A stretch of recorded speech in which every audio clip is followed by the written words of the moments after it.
Good morning, afternoon, and evening. I'm not sure when you're watching this, but you're watching Laketoria Nights, a show where we talk about movies, TV shows, video games, and everything in between.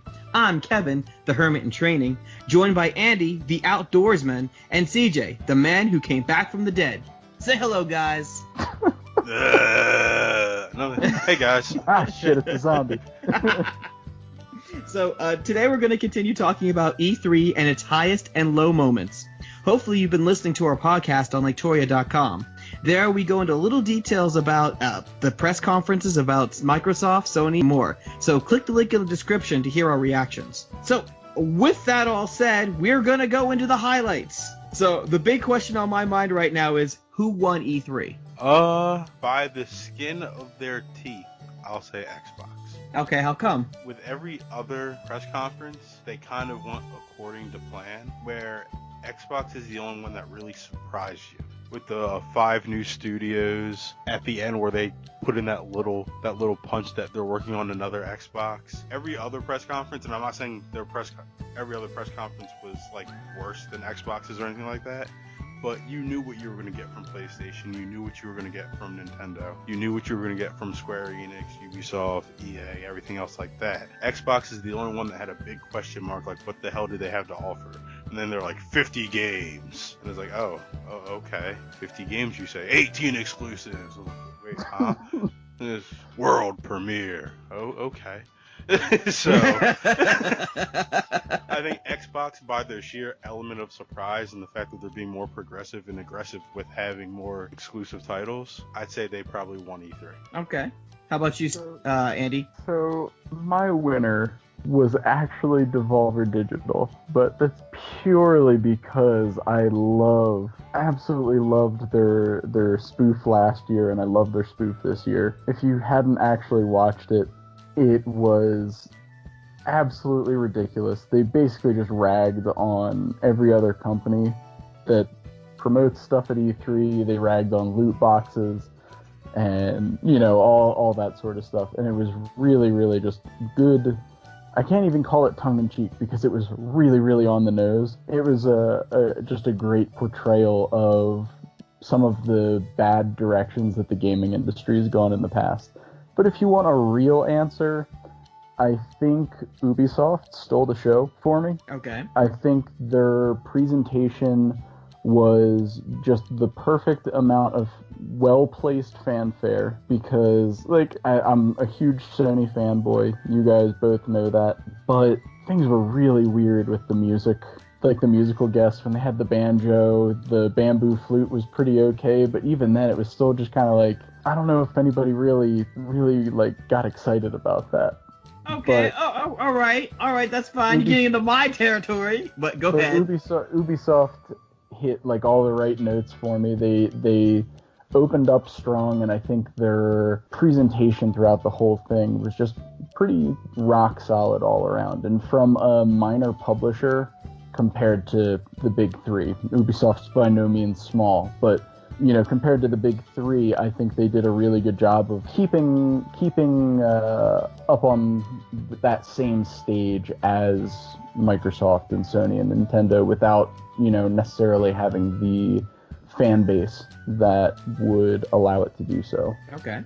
All right, well, I was going to say Sony, so I feel like Sony kind of won it because after seeing everything going out there, I kind of wish I was there to experience the whole thing. And yeah, the banjo thing was kind of weird, and so was the flute guy. I don't know what kind of flute he was playing, but at the same time, it was just, all right, well, you're coming here to see this experience. All right, well, now we're leaving there, and we're coming over here to get this full experience that we want from the game. And I understand it's ultra hype because it's like, when I buy this game, I'm just going to be like, well, it was better when I was sitting there in the whole whatever tent thing they had going up there, watching the whole samurai fight. Yeah, but then at the same time, I was wishing that I was at the Sony press conference and seeing everything around that. I mean, Xbox was impressive with what they did. I think it's because I set the bar low for them. What did I say? Xbox. Okay, fine. My apologies. Microsoft was very good with what they did and was very impressive with what they did because they just kind of said, we have 50 games, deal with it. And I'm like, oh, okay. all right, I guess I'm gonna deal with it. That's why I gave Microsoft the winner, just because I feel like everyone met the mark that they were supposed to, and Xbox is the only one that went above and beyond what was expected of them. You know what I mean? Right.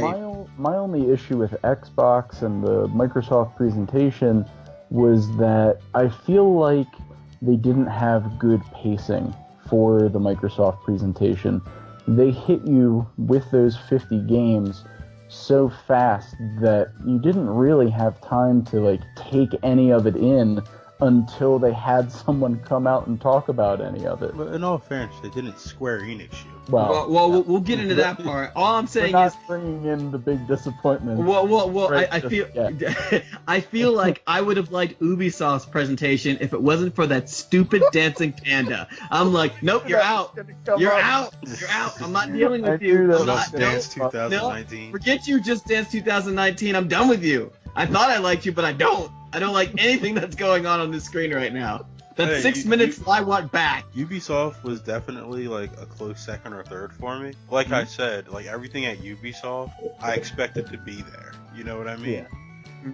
Like everything at PlayStation or Sony, I expected to be there. I wasn't surprised with those two in the least. I was only really surprised with Nintendo and Microsoft, just because I didn't think Microsoft had it in them to go all out this year the way that they did. I felt like a presentation like this for Microsoft, I felt like would have been something next year when they were probably going to announce like the next Xbox or something like that to cap it all off. But the fact that they're really trying to get into the exclusive game like Sony's been in for years, Right. It Yeah, just they're shows finally like joining Sony and Nintendo. yeah, it shows that they're listening to what their fans want. Microsoft was one of those presentations where you just got everything. And I think the only reason that they won by the skin of their teeth is because Andrew WK ruined Bethesda's beginning. Well then, with you saying that, let's just go into the next part is, what would you say is the lowest moment in E3? I want to point out that this is why I said Ubisoft had the appropriate amount of fanfare. Ooh, this is a doozy. I already know your answer. No, I'm going to surprise you with my answer. Okay. Square Enix having the balls, the audacity, the unmitigated And gall someone a DVD. to show the exact same Kingdom Hearts trailer that Microsoft showed you the day before. That really irritated me. Sony totally paid Square Enix off to get that extra trailer. I'm mad that Sony's the one who showed you the better. It doesn't have to be better. Sony showed you a different Kingdom Hearts 3 trailer, and Square Enix, the makers of the game, showed you the exact same trailer that Microsoft already gave us. That just really bothered me. Well, it kind of makes me feel like that, yeah, Andy, I feel like Andy's right. They kind of paid him off and said, hey, we know you made the game and all this other stuff, but we want this trailer. And they're just like, it doesn't matter to us. People are going to get our games regardless, so we'll put on the DVD and walk away. Yeah, because the other thing is like the same thing happened with Octopath Traveler. Nintendo got a much better video than the Square Enix showing of it. And so it was just like, alright, Square, I see what you did here. Created a bunch of highly coveted games and then sold your good trailers off to the highest bidder. Square Enix showed up to E3 with a floppy disk and said, run this. Yeah, run it.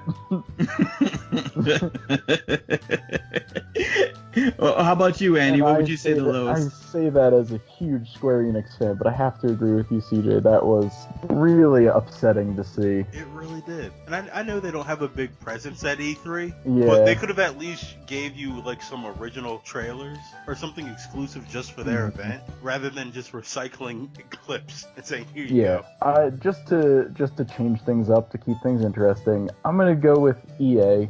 I know CJ and I harped on them in our coverage of their trailer, but the EA press conference was essentially just, hey guys, we got Anthem, here's a 30-minute presentation of that, and then 15 minutes of everything else. EA officially stands for Everything Anthem. Basically.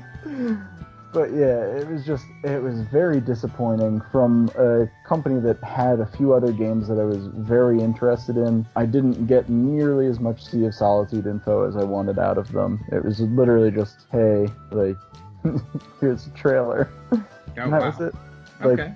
And it was more like a cinematic trailer too. It didn't like actually go into a whole lot of like gameplay or anything like that. But yeah, that was probably my big low was EA's press conference.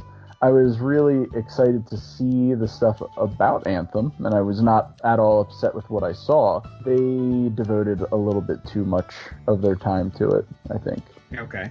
Well, then I guess my answer is going to be extremely controversial. EA was disappointing, but then again, I was like, well, what do I expect from EA? And like I said, Ubisoft wasn't the worst. I hated that goddamn panda.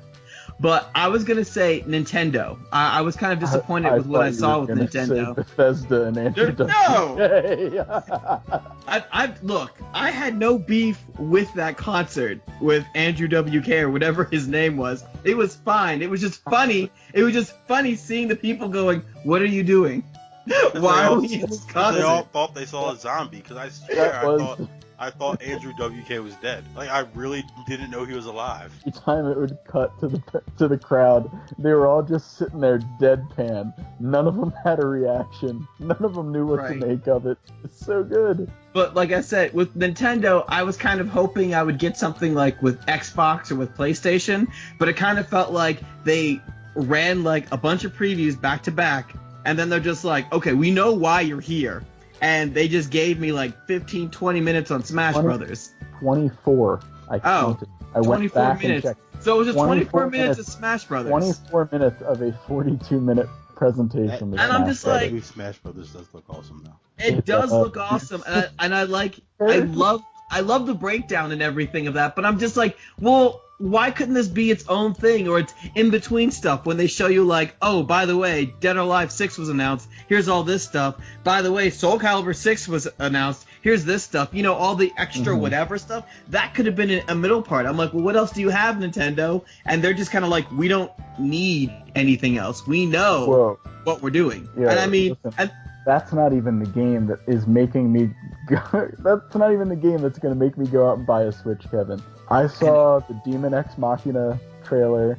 I saw them do some play coverage in the Nintendo Treehouse. That game, its developer roster is basically entirely poached previous people that worked on the Armored Core series. I am buying that game. It's going to be Armored Core 6, the spiritual successor. But you do bring up an interesting point, though, and I think one of the kind of interesting things about Nintendo's presentation was that it was the only one, Square Enix aside, that was pre-recorded. Yeah. Square Enix, I'm not even counting as being pre-recorded because that was literally just a CD that they were like, yo, throw this shit in there. But Nintendo, when they did like the Nintendo Direct stuff at the beginning and all that, that was all pre-recorded. None of that was in person. It's kind of a weird thing where E3 is sort of, you know, the biggest live. Yeah, exactly. And I think it's good from a quality control standpoint. Everything that you're going to see during the Nintendo demo is the stuff that they want you to see. But you sort of lose out on that, I guess, live human element of it. There's no way for them to generate additional hype, and while I'm glad that there wasn't some guy waiting for applause in the Nintendo recordings like there were in a bunch of the other live recordings, you know, it does sort of lack something. So I agree, because I think one of the big things, like, for a good presentation and like really connect with your fans, having that live element really brings that connection full circle. Like Todd Howard announcing Elder Scrolls 6, the way he did it made it feel so much more special. Hearing everything about Fallout 76, like seeing the way Todd Howard presented Fallout 76 and the way he just interacts with the crowd, making you feel a part of the show, just makes the game feel that much more special and makes you want it that much more. Rather than hearing a guy like a Nintendo say, look at this new Pokemon game. Here, wouldn't you like to have a Raichu? Here. And then with the Smash Brothers, that long convoluted way of just telling us that everyone ever in Smash Brothers is going to be in this game. Yeah. I didn't know who half those characters were. I mean, the real problem wasn't even just that they told you that all the characters were going to be in the game. They went in and talked about the changes that they were making to those characters like they were going to be set in stone, and this game is never getting adjusted ever again. Right. Well, okay, all right. Well, I got to move on to the next question here. And the final question is there a game that appeared that you didn't know that you wanted? So a game that just kind of came out of nowhere where you're like, oh my god, I didn't know this game existed. So many. All right, CJ, just pick one or two or however many. Just go for it. Wow. I never thought I'd want to play For Honor again. Okay. Well, what is it about For Honor that was just like, I need to play this game now? The Dynasty Warriors faction, dog. Pretty much. Pretty much. Like, listen, I got For Honor when it first came out. About a week later, I said I'll never play this shit again. And other people have told me, you know, hey, it's changed. You got to get back into it. Da-da-da-da-da. And I believed them. Not enough for me to actually go play it, but I believed them that it has changed. But now seeing this DLC, it's like, wait, well, maybe I do have to give you a second look. Like, I do kind of want to be Sao right now. All right. Well, how about you? I do love the fact that they basically had the models set as existing characters from Dynasty Warriors. Also, Kev, you told me to pick two. Okay, go ahead.